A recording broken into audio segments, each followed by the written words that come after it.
The explosion of the WNBA over the last couple of years has been almost unbelievable. A league that a ton of people refuse to take seriously is now growing at a rapid rate, exponentially increasing its value and revenue.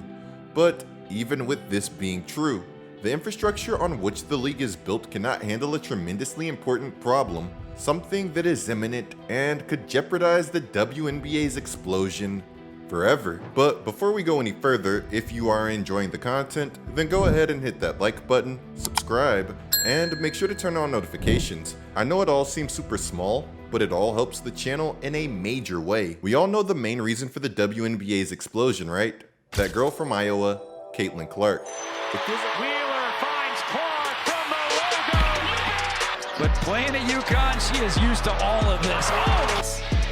6 on the shot clock. Clark, a deep three.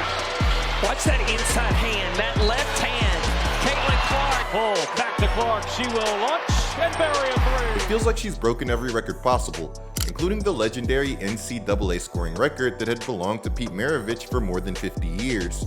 And logically, when you're doing things like that and launching 50-foot bombs like you're a Steph Curry regen, Behind the play. 2 players with incredible up. Clark, another long three. you're going to grab some people's attention.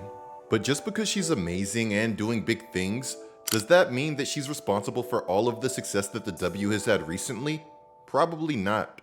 I don't consider Caitlin Clark to be the one and only reason for the explosion of women's basketball in the US, but I'd be lying if I said that she didn't play a huge part in it. I think the reality is more generic than a single person. That legendary 2024 WNBA draft had Caitlin Clark, but it also had Cameron Brink, Rickea Jackson, Camila Cardoso, and a player who would end up being incredibly important to the story, as she's been widely portrayed as a villain/rival to Caitlin Clark. Angel Reese's "You Can't See Me" taunt during the final moments of the 2023 NCAA National Championship game did irreversible damage, as after this taunt, it felt like there was no going back. Real rivalry or fake rivalry, the media now had all of the fuel that it needed in order to milk this thing for the next decade. And with the ratings that this duo has brought in, any sane person would have done the same thing. 4 of the 6 most viewed games in Division I women's basketball history occurred between 2023 and 2024.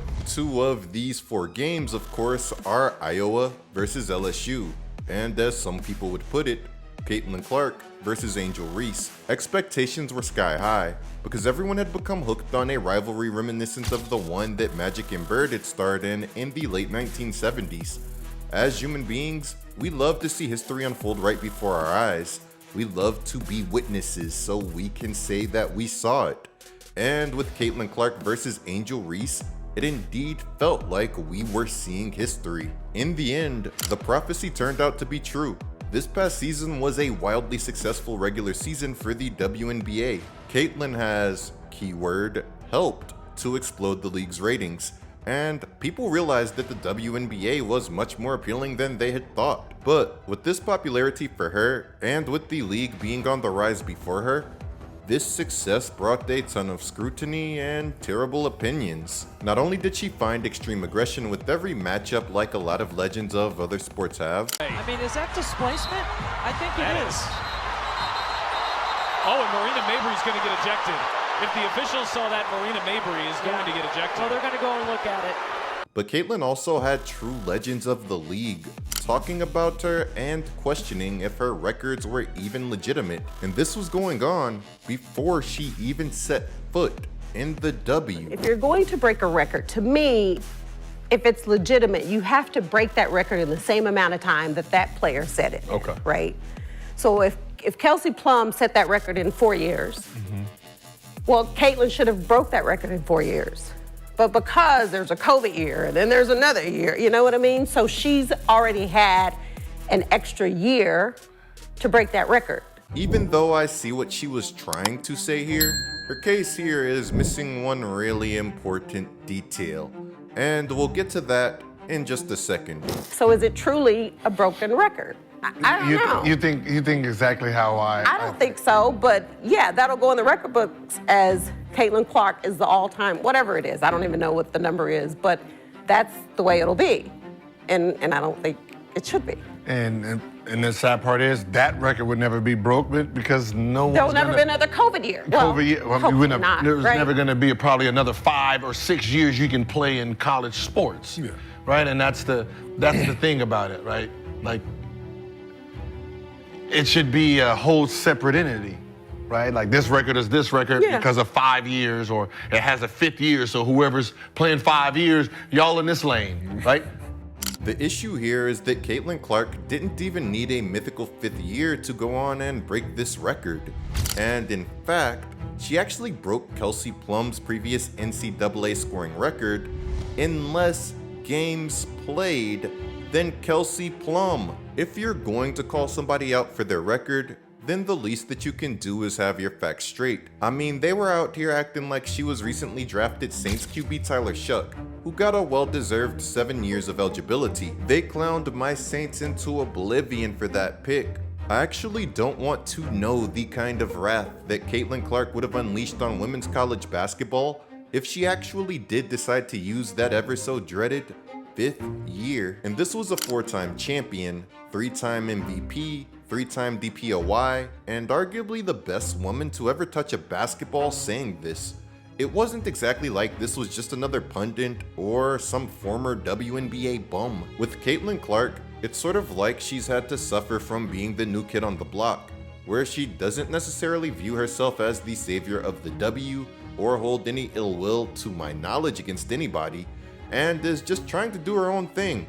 Meanwhile, people have their own personal vendettas and agendas against her, while also using her to push their own. The whole time, she's just trying to hoop and go about her life. After being drafted to the Chicago Sky, Angel Reese said that the reason why we're watching women's basketball is not just because of one person, it's because of Me Too.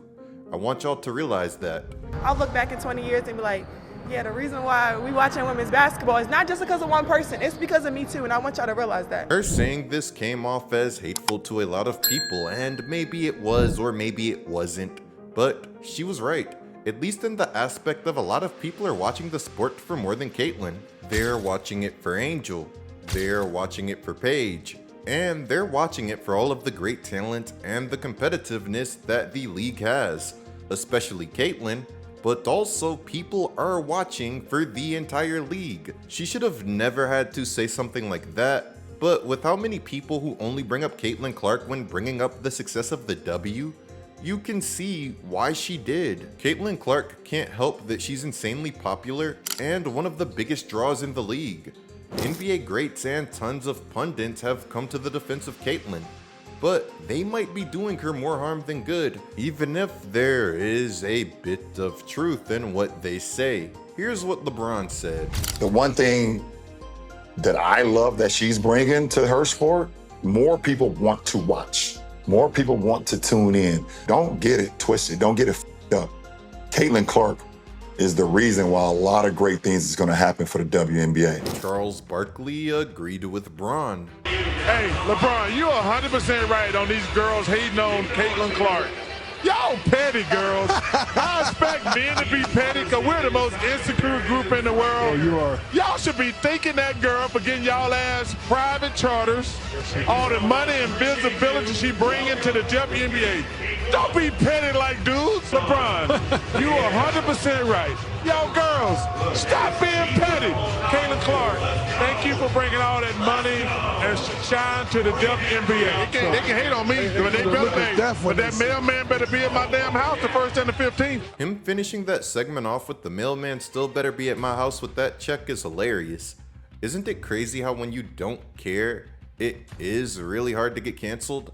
And a lot of times, the ones that do care are the ones who get canceled. There's absolutely nothing wrong with defending Caitlin Clark. After all, plenty of people are clearly jealous of her success. Even if they haven't openly admitted it, you can tell by their actions alone. But suggesting that everyone in the WNBA, or every woman for that matter, is out to get her, that just isn't accurate.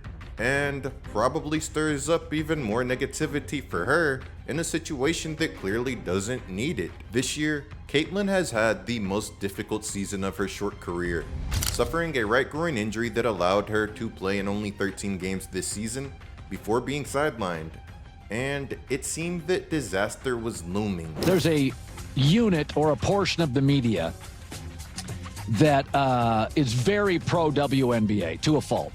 And then there's those of us that are realistic. How many times have you watched WNBA games since Caitlin Clark got hurt?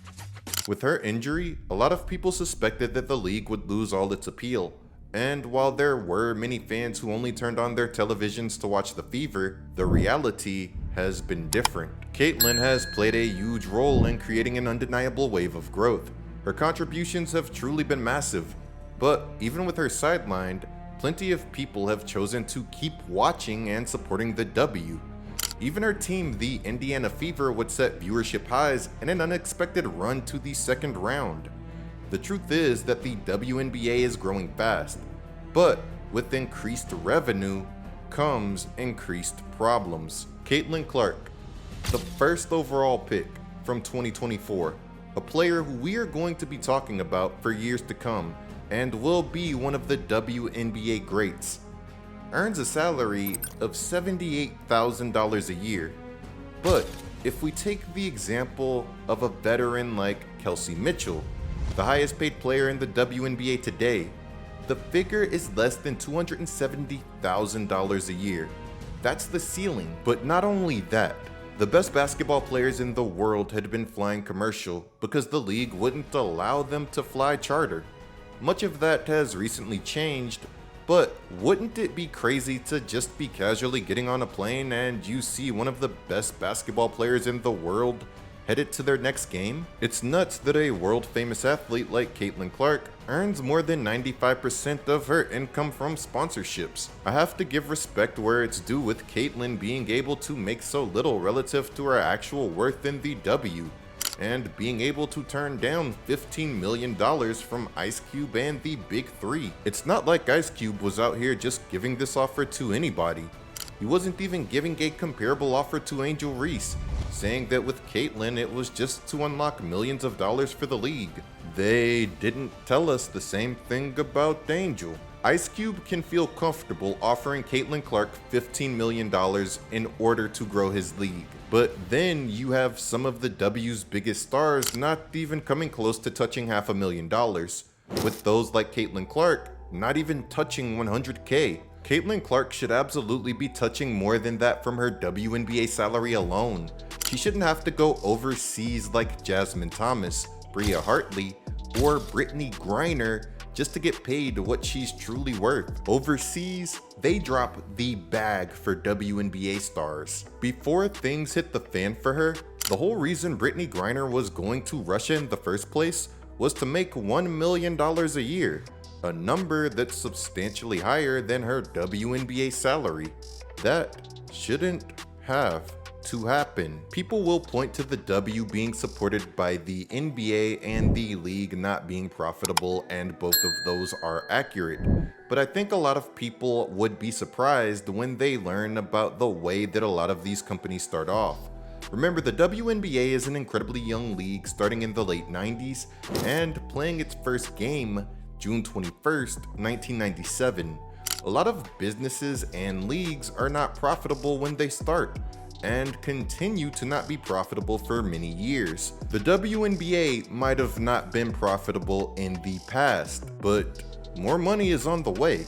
They've been securing major deals left and right, and as we've talked about so much in this video, the league just keeps growing.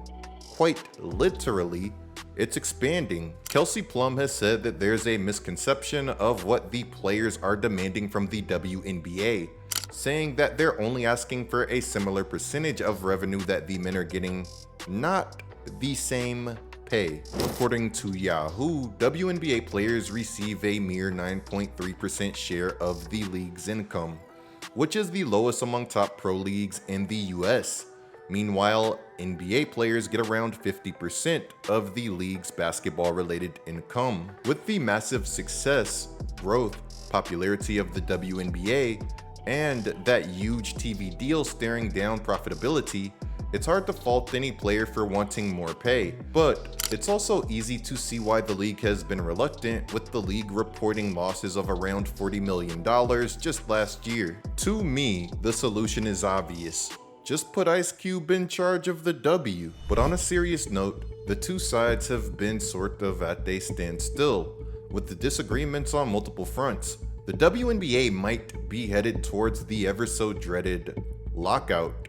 And if the WNBA All-Star Game in July was any indication of where both sides stand, then things might get ugly. At the All-Star Game, we saw players wear "Pay Us What You Owe Us" shirts in support of the WNBA Players Association as negotiations around the WCBA was going on.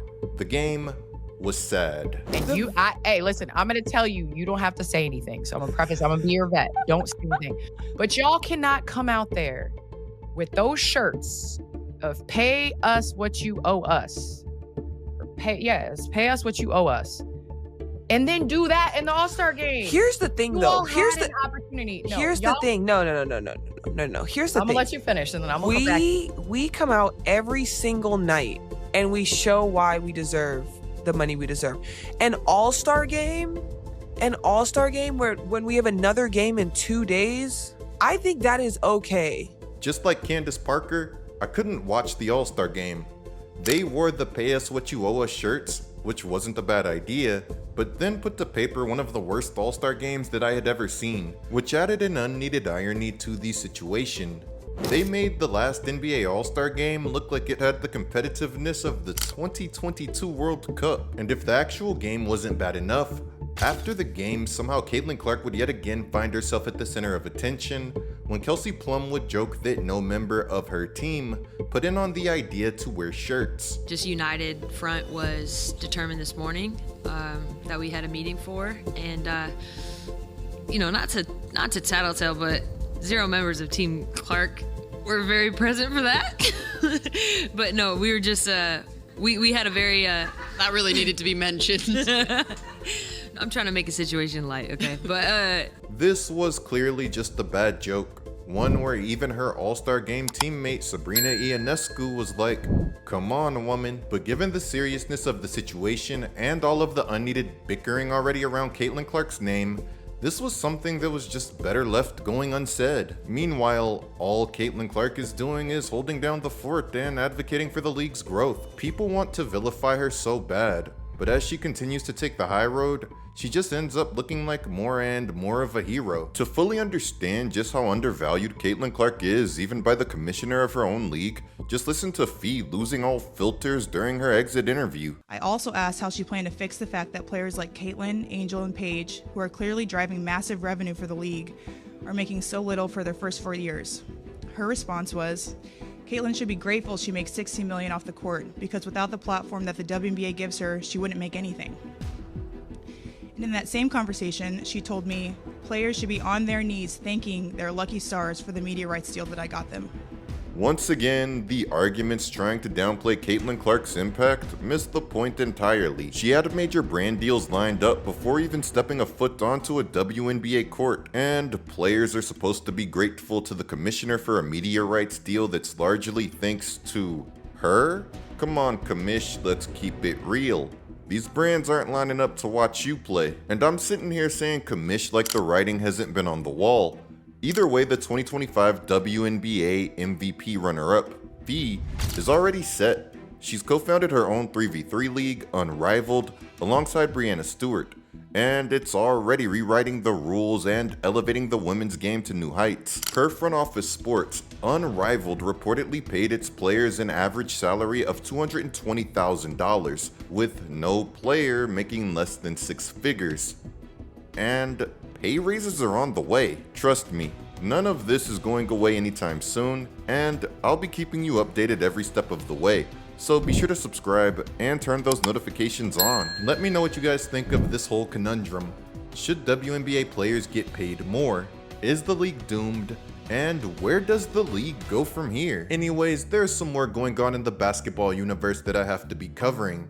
So clicking one of the videos that's on the screen right now is a great way to support this channel.